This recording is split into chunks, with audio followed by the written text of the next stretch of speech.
The lawyer's office smelled like burnt coffee and new leather, the kind of place where people smile while they cut your life in half. My palms were wet on the armrests, and across the table my fiancé, Darren, looked relaxed. Too relaxed. He sat back like he owned the building. Suit pressed, hair perfect. That smug little half-smile hanging on his mouth like a warning. And when my lawyer slid the prenup across the table, Darren didn't even glance down. He just looked at me and said, "So this is what you think of me?" I watched his fingers tap the tabletop. Tap, tap, tap, like a countdown. Because in exactly 10 minutes, that smile was going to die, and he had no idea why. My lawyer cleared his throat. "It's standard. The amount in question is $50,000. Darren's eyes finally flicked to the paper, then back to me. 50 grand? He laughed. "Babe, come on, that's not even real money." My stomach turned. Because he said it like someone who'd already spent it, I swallowed hard and forced my voice steady. "Just sign it, Darren." He didn't. He pushed the document away with one finger, like it was dirty. "No, I'm not signing anything that assumes we'll fail." And right then I heard it again, loud in my head, the thing my mom always told me when I was a kid. When someone refuses to do the simple thing that protects you, it's because they're planning to hurt you. Darren leaned forward, eyes warm, voice soft. "You're getting married. You're supposed to trust me." I nodded slowly, like I believed him, like I was still the same girl he met 3 years ago. But my phone buzzed in my purse, one single vibration, and I felt my heartbeat slam against my ribs. Because that buzz meant my proof was ready, and Darren was still smiling. 3 years earlier, he didn't look like a villain. He looked like an answer. I met him at my friend's rooftop party, under cheap string lights, with the city humming below us. He offered me his jacket when the wind picked up. He remembered my drink order. He said please to servers. He told me he worked in consulting. He never really explained what kind, but he always had stories about clients and meetings and big deals. I thought that was ambition. I thought that was sexy. Red flag number 1 was small, almost cute. He hated splitting bills, not because he wanted to pay, because he wanted me to. "You make more than me right now," he'd say, smiling like it was a joke. "And someday, when I'm rich, I'll spoil you." I told myself it was temporary. Red flag number 2 was sharper. He always had an emergency. His car needed repairs. His cousin got evicted. His boss messed up payroll. It was always something that landed perfectly on my lap, with big sad eyes attached. And I helped, over and over, because I loved him. Because I thought love was proven with sacrifice. Then my aunt died. It wasn't dramatic, just a quiet hospital room and the slow beep of machines until there wasn't a beep anymore. She left me $50,000. Not a fortune, but it was life-changing for me. It was student loans wiped out, a down payment, breathing room. When the check hit my account, I didn't even tell Darren right away. I wanted to sit with it, to feel safe for once. But somehow, he found out anyway. I came home one night and he was already there, sitting on the couch like he lived in my skin. The apartment smelled like his cologne, sharp and sweet, mixed with something greasy. Takeout. He patted the seat beside him. "Come here, I heard about your aunt. I'm sorry, babe." His voice was soft, too soft. I sat down and he pulled me close, rubbing my shoulder like he was comforting me. Then he said it, casual, smooth, like it was already agreed. "So, that 50 grand? We should use it for the wedding." My throat tightened. "What?" He nodded, like it was obvious. "A real wedding, the kind people remember. It's our moment." I stared at him. "Darren, that money it's for my future." He kissed my temple. "I am your future." That should have scared me. It didn't. Not yet. The cracks started 2 months later. A charge popped up on our shared wedding planning spreadsheet. Because yes, he insisted we share everything.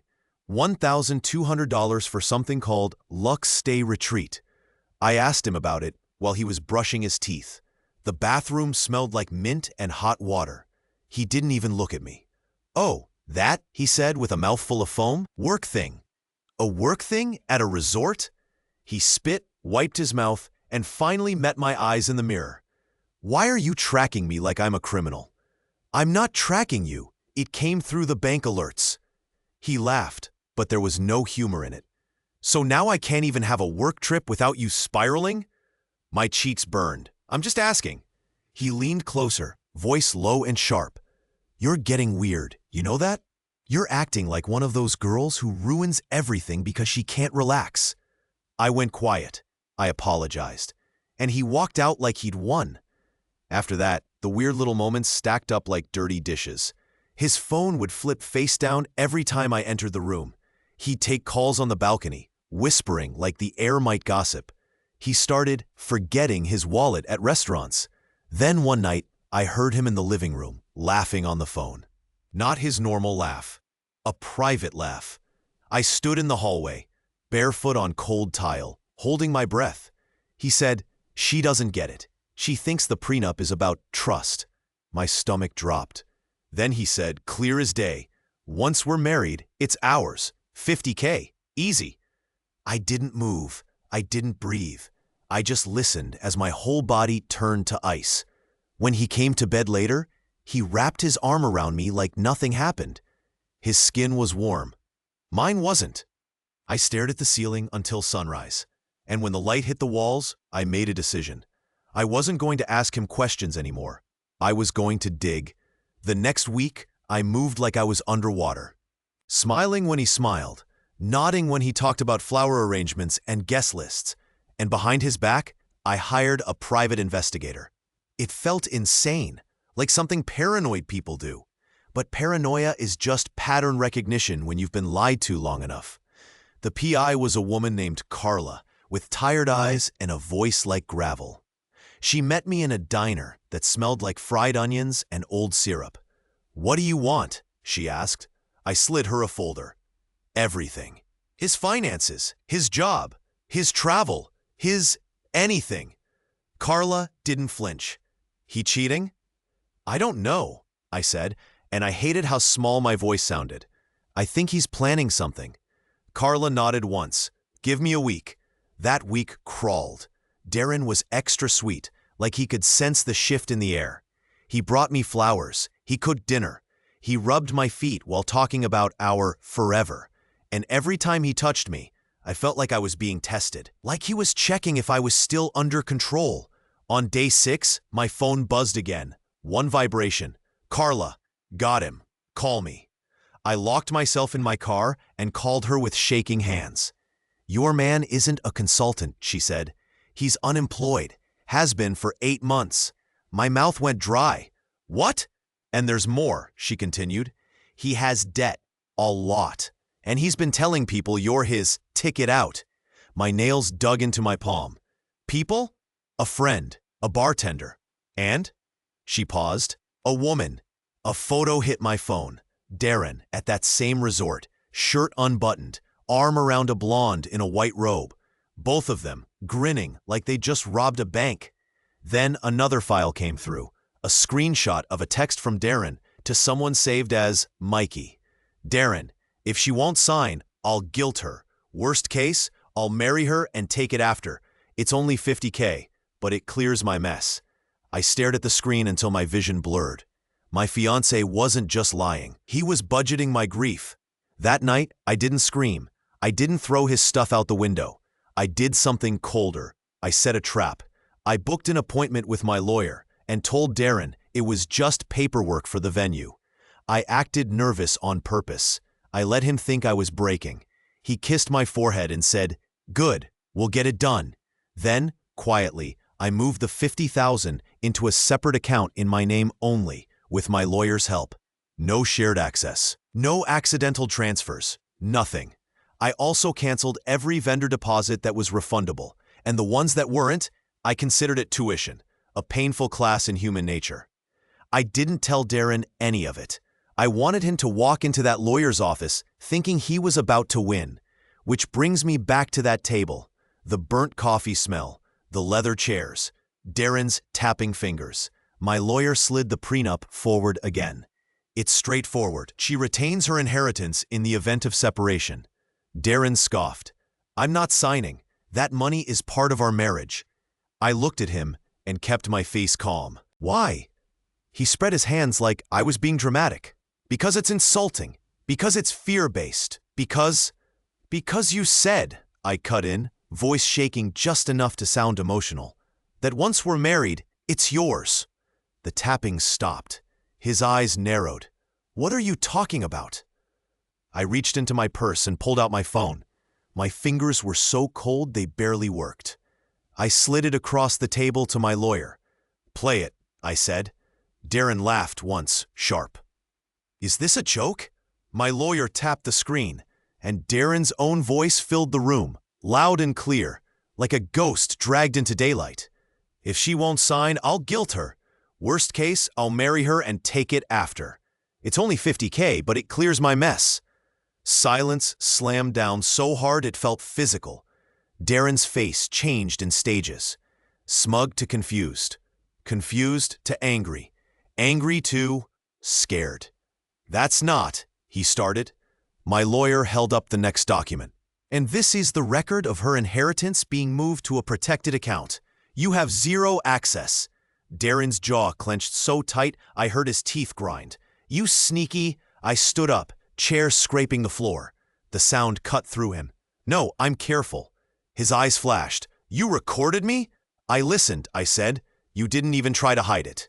He leaned forward, voice rising. You're throwing away our wedding over a piece of paper? I stared at him, and my hands stopped shaking. I'm canceling the wedding because you saw my aunt's death as a paycheck. His face went red. You're overreacting. My lawyer spoke calmly. This meeting is over. Darren stood too fast, knocking his chair back. For 1 second, I thought he might lunge. His fists curled. His breathing sounded wet and angry. Then he realized there was nothing he could do. No signature, no access, no marriage, no 50,000. And that smug smile he walked in with? Gone, like it never existed. He stormed out, and the door shut behind him with a clean final click. The next day, I texted every guest. Wedding canceled. Thank you for understanding. I didn't explain. I didn't defend myself. I didn't beg for approval. Darren tried calling, 20 times. Then he left voicemails crying, then screaming, then crying again. He even showed up outside my apartment one night. I could smell his cologne through the door when he pounded on it. Just talk to me, he shouted. You're ruining my life. I put my forehead against the wood and whispered, You ruined your own. I never opened the door. Last I heard, he moved in with that blonde from the resort. It lasted 2 months. She kicked him out. Debt doesn't look cute when it's yours. As for me, that $50,000 didn't buy a wedding. It bought peace. I paid off my loans. I built savings. I slept through the night for the first time in years, without the feeling that someone was quietly reaching into my pockets. And sometimes I think about that moment in the lawyer's office, the exact second his smile died. It wasn't revenge. It was relief. So tell me this. If your partner refused to sign a prenup and you found out they were counting your money like it already belonged to them, would you still marry them? And if you enjoy seeing justice served and toxic people getting exposed, hit that like button and subscribe. I'd have a lot more stories to share.